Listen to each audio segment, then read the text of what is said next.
Donc on va s'intéresser cet après-midi aux solutions dans différents secteurs. Mais avant de parler des solutions elles-mêmes, on va s'intéresser aux moyens mis en place pour les soutenir. Nous avons pour ça, à mes côtés, à ma gauche, Louis-Marie Denoyel, qui est chargé de mission chaleur renouvelable de la Direction générale de l'énergie et du climat, la DGEC, du ministère de la Transition écologique et solidaire. Et à ma droite, François Boileux, qui est l'animateur énergie renouvelable, qualité de l'air et adaptation au changement climatique de l'ADEME Hauts-de-France. On va commencer par le niveau national, les aides de l'État, avec Louis-Marie Denoyel, en particulier sur le successeur du crédit d'impôt de la transition énergétique.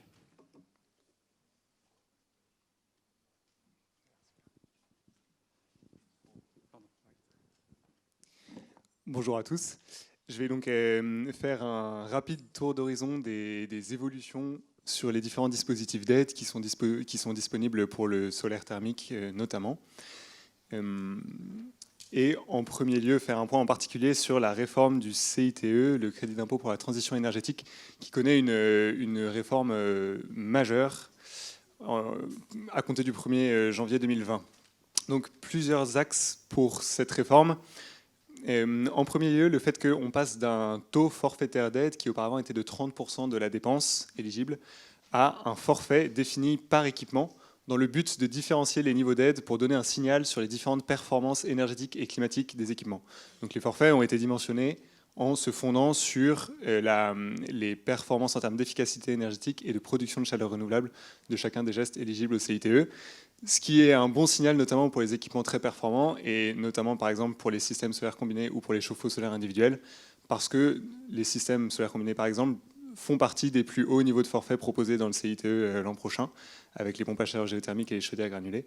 Et de même dans la famille des chauffe-eau, le chauffe-eau solaire individuel est celui qui a le plus haut niveau d'aide.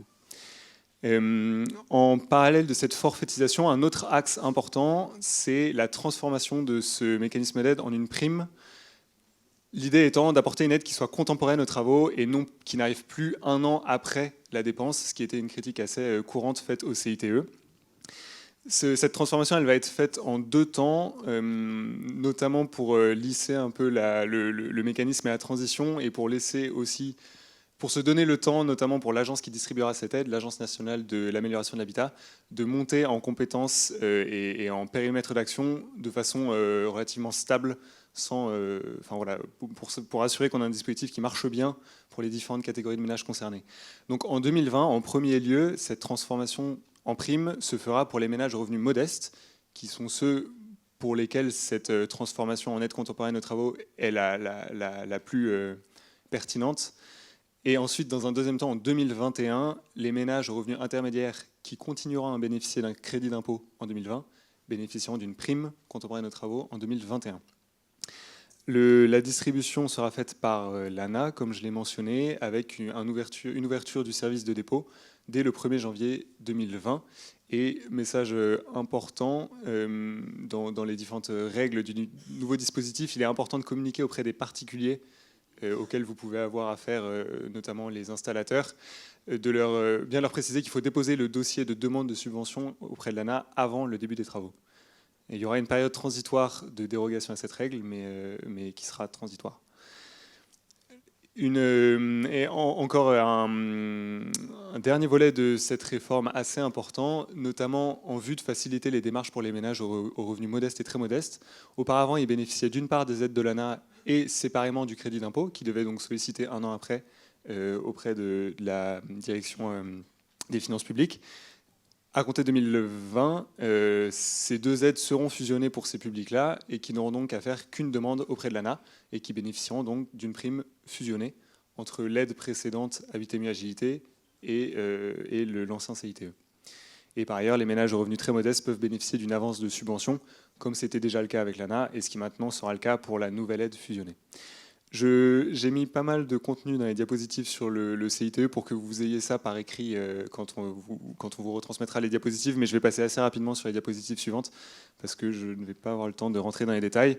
Vous avez donc ici un tableau un peu détaillé qui vous décrit les grands principes de la réforme pour les différents publics dans les 2 phases dont j'ai parlé, en janvier 2020, janvier 2021. Vous avez ensuite la condition de revenu qui fait la distinction entre les ménages aux ressources modestes et les ménages revenus intermédiaires. Et donc, ce sont les conditions de ressources classiques de l'ANA. Et donc, je vous ai donné à titre indicatif le niveau de ces plafonds de revenus en 2019. Excusez-moi, vous parlez de revenus intermédiaires. Là, je lis ménages ressources très modestes et ressources modestes. Oui, donc alors en l'occurrence, il y a donc quatre catégories de ménages qui sont définies dans le nouveau dispositif. Et effectivement, élément que j'avais oublié de préciser, un élément important, les niveaux de forfait sont différenciés en fonction des revenus du ménage. Donc les ménages aux revenus très modestes bénéficient de l'aide la plus importante. En second lieu, les ménages aux ressources modestes. Enfin, en troisième lieu, les ménages aux ressources intermédiaires. Et les ménages aux ressources plus aisées sont exclus du dispositif pour un certain nombre de gestes. Ce que vous voyez à l'écran, c'est donc la définition des ménages aux ressources très modestes et des ménages aux ressources modestes. Et ce que vous voyez sur la diapositive suivante, c'est la barrière de revenus entre les ménages aux ressources intermédiaires et les ménages aux revenus aisés. Et vous avez également en bas de cette diapositive le projet actuel de forfait. Aisé, oui. Élevé. Oui, c'est vrai qu'on peut en soi revenir sur le terme en tant que tel. Mais en tout cas, on peut dire les revenus supérieurs de la population. Oui, tout à fait. Non, mais c'est une bonne question. En tant que tel, donc. Pour ceux qui n'ont pas entendu, la question de Richard Loyen, c'était à partir de combien on est riche? Dans tous les cas, on peut s'arrêter sur le terme les revenus supérieurs de la population, donc les 9e et 10e déciles de revenus de la population. Même si on est d'accord, il peut y avoir un débat sur ce qu'on définit comme aisé ou pas. Et vous avez donc en bas de ce tableau les projets actuels de forfait qui sont à ce jour la proposition qui avait été faite par le gouvernement et qui sont encore susceptibles de bouger, notamment au cours de la discussion parlementaire qui bat son plein en ce moment à l'Assemblée nationale. J'en passe maintenant aux autres soutiens. Ah oui, d'accord. Donc maintenant, les autres soutiens, dans les autres évolutions importantes récemment, il y a eu notamment l'élargissement du coup de pouce chauffage, donc mécanisme qui repose sur le mécanisme des C2E et qui consiste en fait en la bonification d'un certain nombre de fiches d'opération standardisées lorsqu'un ménage remplace une chaudière fossile non performante par un système de chauffage performant, que ce soit du gaz ou des chauffages renouvelables. C'est un dispositif qui avait déjà été en expérimentation en 2018 et même fin 2017 et qui a été très très largement, qui a été élargi début 2019 et qui a été en phase d'accélération très importante cette année, avec les chiffres que vous voyez ici, un fort succès et une forte sollicitation de ce programme, avec près de 150 000 travaux engagés de remplacement d'anciennes chaudières non performantes, avec une répartition à peu près moitié-moitié entre des chaudières gaz à très haute performance énergétique et des chauffages renouvelables performants. On peut souligner que pour les systèmes solaires combinés qui sont éligibles à cette bonification des fiches C2E, on a à ce jour un peu moins de 400 travaux engagés, ce qui est un démarrage intéressant et qui est une bonne lancée, mais espérons que ça ne s'arrête pas là. Je rappelle simplement les fiches de certificats d'économie d'énergie qui sont disponibles par ailleurs pour le solaire thermique. Et simplement une petite piqûre de rappel, ces fiches seront les mêmes que précédemment, mais simplement pour que tout le monde les ait en tête, parce que c'est dommage que ces fiches existent et qu'elles ne soient pas forcément sollicitées. Donc soyez bien conscients qu'il existe, ici on parle des particuliers, les fiches suivantes. Donc pour les saisies, il y a une fiche métropole, une fiche outre-mer, les chauffe-eau solaires collectifs, en métropole et en outre-mer également, les systèmes solaires combinés, et une nouvelle fiche qui date de début de 2019 pour les équipements qui fonctionnent avec des capteurs photovoltaïques thermiques à circulation de liquide en métropole. Autre élément important dans l'évolution des aides, en particulier destinées aux ménages, c'est la simplification de l'éco-prêt à taux zéro, qui lui aussi est un dispositif pas suffisamment sollicité au vu de l'intérêt qu'il peut avoir pour le ménage. L'éco-prêt à taux zéro donc, est là pour financer le reste à charge des travaux pour le ménage en lui donnant un prêt qui lui revient donc à taux zéro. Il a été pas mal souligné par le passé qu'il était complexe, avec trop de démarches administratives, Et donc, il y a eu 2 phases de simplification assez importantes en 2019, avec une première étape en mars 2019, la suppression de l'obligation de bouquet de travaux. Auparavant, il fallait faire au moins 2 actions de travaux pour ouvrir un éco-prêt à taux zéro. Cette condition a été supprimée, donc maintenant on peut l'ouvrir à partir d'une seule action de travaux éligible.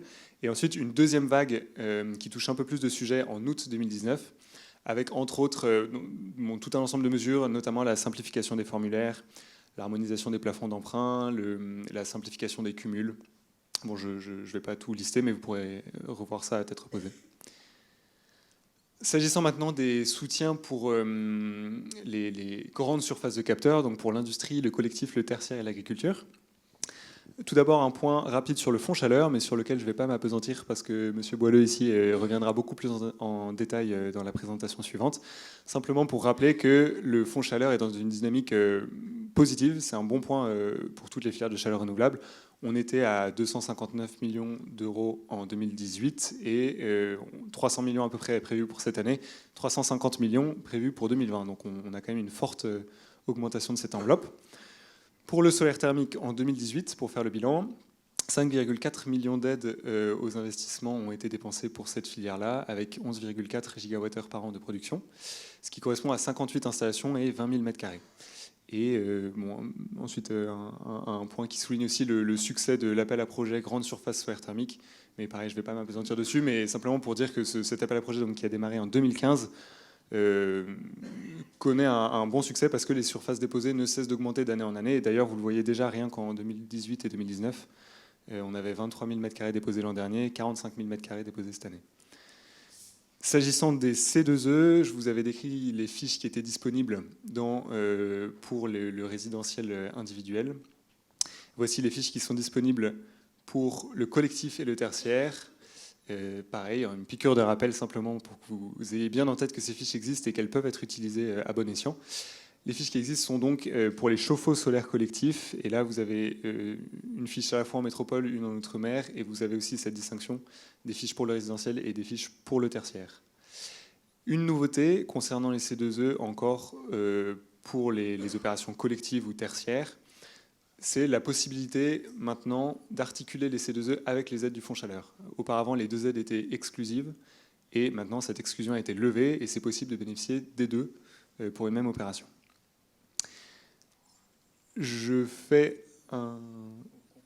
conclue rapidement. Un rapide point sur le GT solaire qui avait été lancé il y a 2 ans, simplement pour souligner les actions qui ont progressé.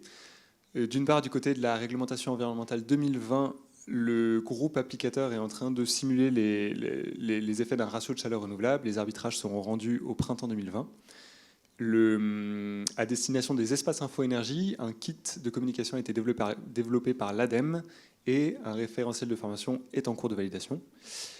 Par ailleurs, rapidement, dans l'industrie, le collectif, le tertiaire, on a une expérimentation en cours de l'ADEME pour la réhabilitation, le soutien à la réhabilitation d'installations défaillantes.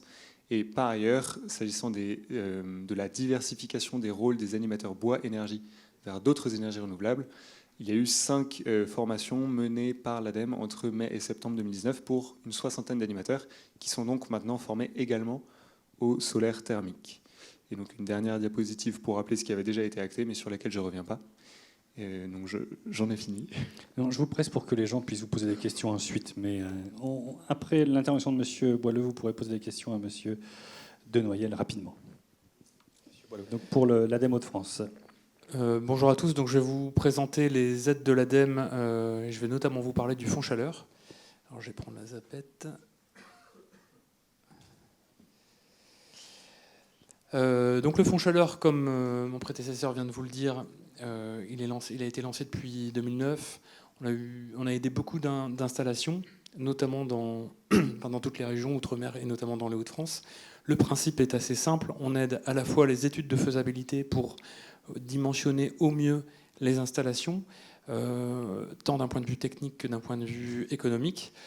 Concrètement, l'aide, si vous êtes dans le secteur non concurrentiel, on peut vous aider jusqu'à 70%, avec un maximum de 70 000 euros. Et puis les investissements, grosso modo, on les aide entre 20 et 40%, sachant qu'il y a une grande part des projets qu'on aide qui s'aident en mode forfaitaire, C'est-à-dire que si vous allez sur l'adresse qui est indiquée, si vous allez sur le lien qui est indiqué sur la diapositive, vous tapez grosso modo ADEME fond chaleur dans un moteur de recherche et vous trouvez la fiche descriptive du solaire thermique. Et vous verrez tout ce qu'on peut aider, tout ce qu'on ne peut pas aider, à quel taux, en fonction du lieu, est-ce qu'on est dans le nord, est-ce qu'on est dans le sud, sur l'arc méditerranéen. Tout est vraiment expliqué dedans. Et vous verrez qu'il y a le mode forfaitaire où grosso modo on a des aides entre 45 et 55 euros du mégawattheure sur 20 ans. Ça c'est pour les projets qui sont jusqu'à maintenant inférieurs à 100 mètres carrés. Alors il y aura peut-être des évolutions en 2020. Pour l'instant je ne les connais pas encore. L'étude de faisabilité, ce qui est important, c'est qu'elle doit être conforme à l'étude de faisabilité que vous pouvez retrouver sur le site diagadem.fr. Il est important de faire appel à un bureau d'études agréé RGE 20.14. Donc dans les éléments aussi à avoir en tête, c'est qu'on a une productivité minimum qu'on souhaite que vos projets puissent atteindre. Elle varie en fonction de la localisation de votre projet. Ici, on est à 350 kWh par mètre carré et par an. Forcément, vos besoins d'eau chaude, il faut les connaître parfaitement. Alors il y a des ratios, notamment sur le site Sokol. Quand on n'a pas de ratio, il ne faut pas hésiter à faire des campagnes de mesure. Donc on insiste beaucoup là-dessus dans l'étude de faisabilité. On insiste aussi, une fois que l'installation est faite, sur la mise en service dynamique, afin d'être sûr que l'installation fonctionne et que vous ne soyez pas lâché dans la nature et vous retrouver avec une installation qui semble fonctionner, mais en fait c'est l'appoint qui fournit la chaleur. On a déjà vu ces cas de figure. Autre sujet qui a aussi été mentionné, l'appel à projet grande installation solaire thermique.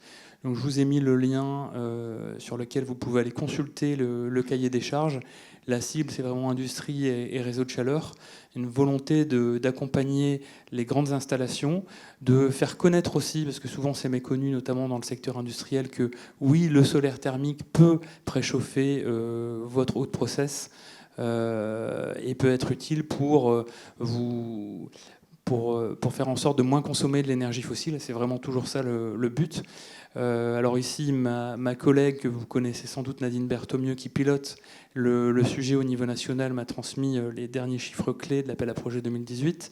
Donc vous avez quelques chiffres, vous voyez qu'effectivement on est vraiment sur des grandes installations avec un coût de la chaleur qui tend de plus en plus... Alors là il y a des fourchettes hautes, mais grosso modo il tend de plus en plus à baisser.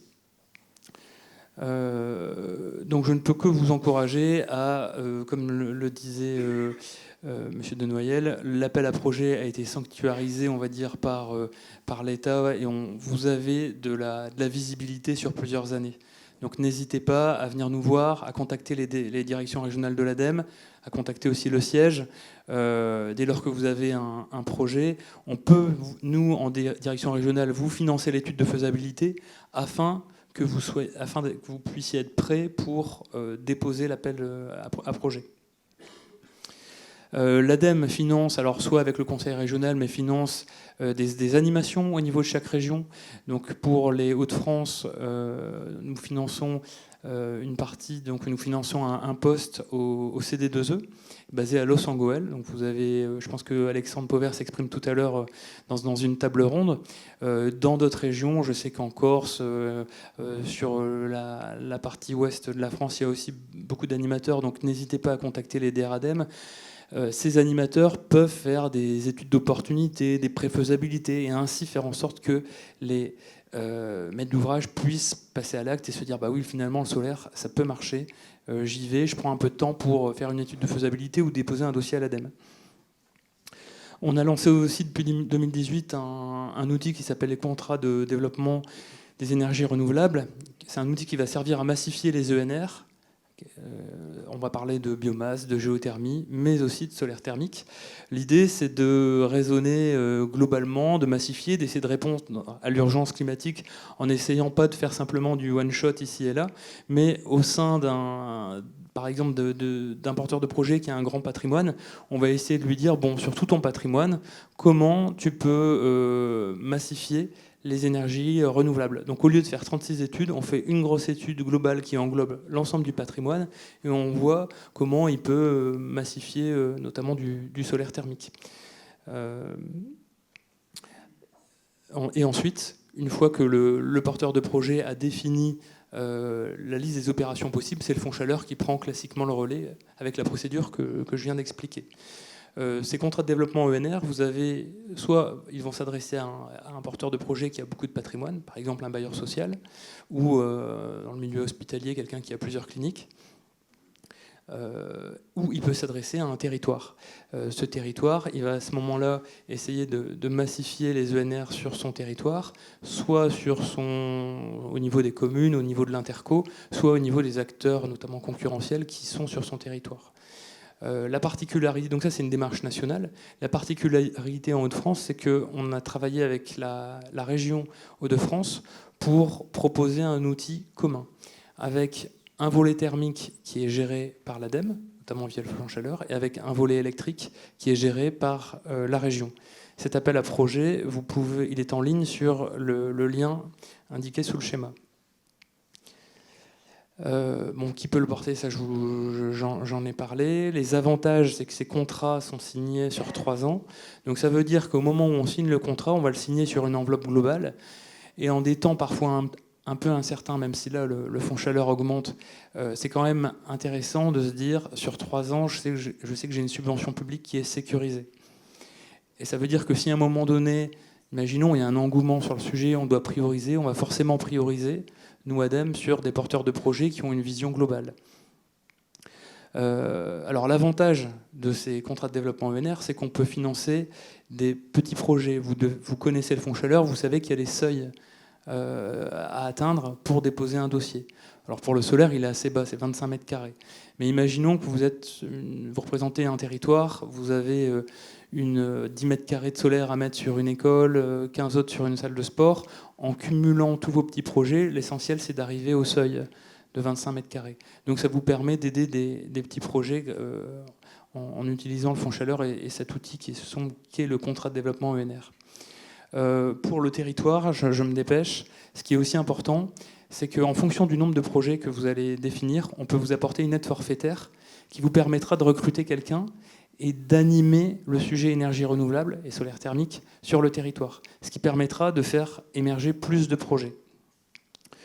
Donc on aide aussi aux études de préfiguration pour se dire, bon, sur un contrat de développement ENR territoire, voilà, j'ai 15-20 projets.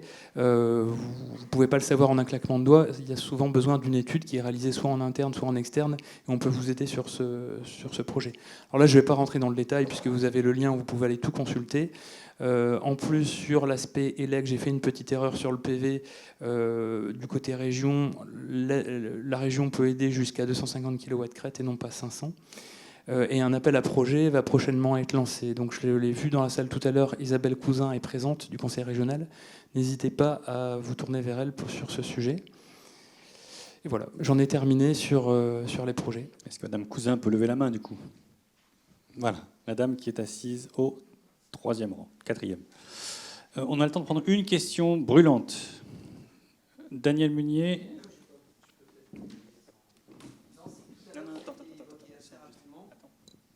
Mais ça a été déjà évoqué il y a quelques semaines, l'acceptation maintenant de cumuler du C2E et du fonds chaleur, c'est quand même assez nouveau. Et en fait, c'est pas quelque chose qui va révolutionner le jeu, mais en fait, ça peut être intéressant dans certains cas, notamment quand, et c'est pour ça que je voulais un peu avoir plus de précision, quand on a une volonté côté fonds chaleur d'appliquer des règles assez conservatrices vis-à-vis des maximums européens, et que du coup, avec les C2E, on peut aller jusqu'au vraiment maximum européen. Voilà, c'est un petit peu là. Et du coup, est-ce que on maintient, c'est un peu technique, mais je vais le finaliser là très très rapidement. Est-ce qu'on maintient les seuils ADEME classiques d'aide fonds chaleur quand on les cumule, ou est-ce qu'on peut aller vraiment au plafond des textes européens eux-mêmes? Ça peut jouer sur quelques pourcents, voire plus d'une dizaine de pourcents de différence. Monsieur Poileux. Alors, c'est nouveau aussi pour nous, donc j'ai pas expérimenté cette nouvelle règle. Et au niveau national, on va sans doute en discuter parce qu'on a un groupe de travail pas plus tard que, la semaine prochaine. Néanmoins, le respect du cumul d'aide autorisé par l'Europe, c'est un incontournable. Donc, si jamais au Fonds Chaleur, on se rend compte qu'on n'est pas au taquet de ce cumul d'aide, si le porteur de projet ajoute des C2E mais qui ne dépasse pas ce cumul d'aide, alors très spontanément, je ne vois pas où est le souci. Mais à confirmer, puisque pour l'instant, nous, en direction régionale, on n'a pas encore eu ces discussions.